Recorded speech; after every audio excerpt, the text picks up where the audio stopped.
श्री गुरुराज नृसिंह सरस्वतींच्या दैवी स्पर्शानं हा सारा परिसर पावन आहे। औदुंबराच्या दाट छायेत या तीर्थाची शीतलता आणखी वाढते। श्री गुरु पादुकांचं दर्शन घेऊन आपण बाहेर येतो आणि या परिसराकडे फक्त नजर फिरवतो, तेव्हा मन अगदी प्रसन्न होऊन जातं। याच दाट छायेत श्री गुरूंनी चातुर्मासाचा काळ घालवला। आजही श्री गुरु इथे आहेत अशी अनुभूती या वातावरणात भक्त घेऊ शकतात। श्री पादुकांवर अंकलखोपचे देशपांडे यांनी सुंदर घुमट बांधलाय। इथून कृष्णेच्या विस्तीर्ण पात्रापर्यंत भव्य घाट नजरेला येतो। ब्रह्मानंद स्वामींचे शिष्य सहजानंद स्वामी यांनी हा घाट बांधून घेतलाय।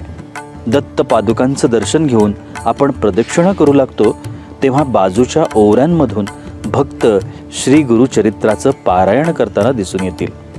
दत्त साधनेत कठोर तपाचरणाला फार महत्त्व आहे। इथे सुद्धा अनेक तपस्वींनी घोर तपश्चर्या केली आहे। औदुंबराच्या छायेतून मंदिर प्रदक्षिणा करून वरच्या वडाखाली वाटेवरून पुढे गेलं की ब्रह्मानंद स्वामींचा मठ लागतो। इथेच या पवित्र वातावरणात त्यांनी समाधी घेतली। त्यांच्यासोबत मेरुशास्त्री नावाचे विद्वान इथंच राहत होते। त्यांनी हठयोग प्रदीपिका या प्रसिद्ध ग्रंथावर ज्योत्स्ना नावाची टीका लिहिली। या ब्रह्मानंद मठातच वासुदेवानंद सरस्वती स्वामींनी वास्तव्य केलं होतं।